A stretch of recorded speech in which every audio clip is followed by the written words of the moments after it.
तर आज आपण फॅरेडेज लॉ बघणार आहे. फॅरेडेज लॉज काय आहेत बघा, हे इम्पॉर्टंट आहेत इलेक्ट्रोमॅग्नेटिक इंडक्शनसाठी, पूर्ण चॅप्टरसाठी किंवा पुढे मशीन्स असतील सगळीकडे हे इम्पॉर्टंट आहेत बघा. फॅरेडेज लॉज काय सांगतात? पहिला लॉ काय सांगतो की whenever there is a change in magnetic flux linkage. Magnetic flux linkage म्हणजे काय? एखादा कंडक्टर आहे, समजा हा कंडक्टर आहे, या कंडक्टरला अशा पद्धतीने एक वेढा टाकणे, ह्या फ्लक्स समजा आहे, फ्लक्स आहेत, या फ्लक्सने वेढा टाकणे, याला म्हणायचं फ्लक्स लिंक झाल्या. ओके, आता याच्यामध्ये चेंज म्हणजे काय?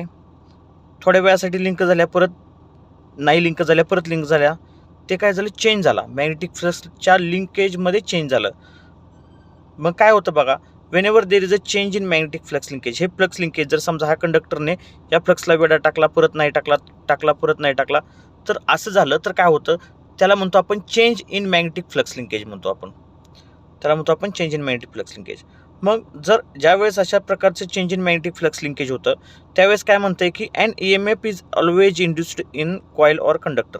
तर ते जर समजा कॉईल असेल किंवा ते जर कंडक्टर असेल, तर त्या कंडक्टरमध्ये किंवा कॉईलमध्ये EMF इंड्यूस होतं. तर इथं बघा, आपण ते कशा पद्धतीने होतं ते बघूयात. समजा ही कॉईल आहे, आपल्याला माहिती आहे एखाद्या कॉईलला करंट दिला तर त्याच्यामध्ये मॅग्नेटिक फ्लक्स होतात. ओके, आता इथं चेंजिंग करंट आहे, म्हणजे AC करंट आहे. AC current is always changing in nature, आहे का नाही? सायनोसायडल करंट आहे.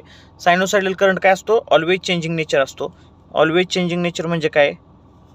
की पॉझिटिव्ह हाफ सायकलमध्ये इन्क्रीज होतो, परत झिरो होतो, परत निगेटिव्ह सायकलमध्ये निगेटिव्ह हाफमध्ये डिक्रीज होऊन परत इन्क्रीज होऊन डिक्रीज होतो. ओके, तर अशा पद्धतीने चेंजिंग नेचर असतं. झिरोपासून मॅक्झिममला जातात, परत झिरो होतो व्होल्टेज, परत मॅक्झिमम निगेटिव्ह, परत झिरो होतं.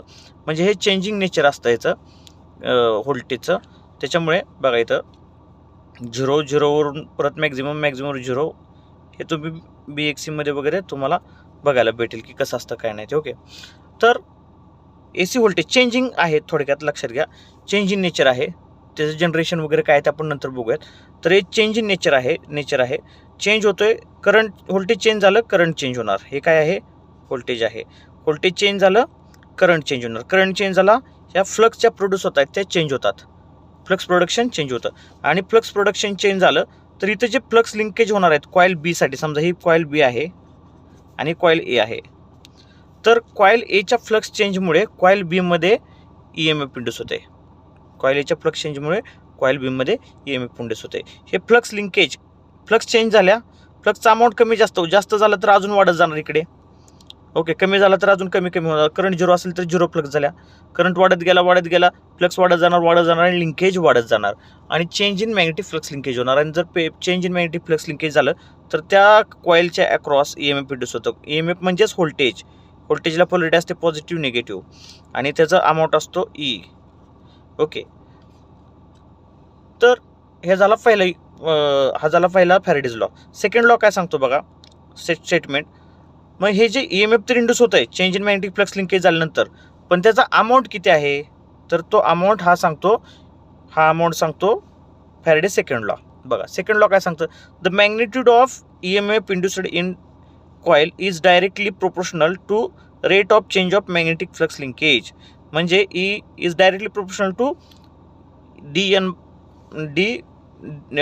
dφ/dt असतं, आणि त्याचा प्रोपोर्शनॅलिटी कॉन्स्टंट n असतो. पण E is equal to derivative of n झालं, which is equal to n is constant. n is nothing but number of turns. याला जे टर्न्स घेतो आपण त्याला म्हणतो number of turns. Okay, n number of turns असतात. ओके, तर n number of turns आहेत, तर n is constant, number of turns are always constant, आणि देअरफॉर चेंजिंग काय फ्लक्स आहे, त्याच्यामुळे आपण फ्लक्सला with respect to time derivate करतो, आणि त्याच्यामुळे त्याचा अमाऊंट काय झालं? E is equal to n dφ/dt.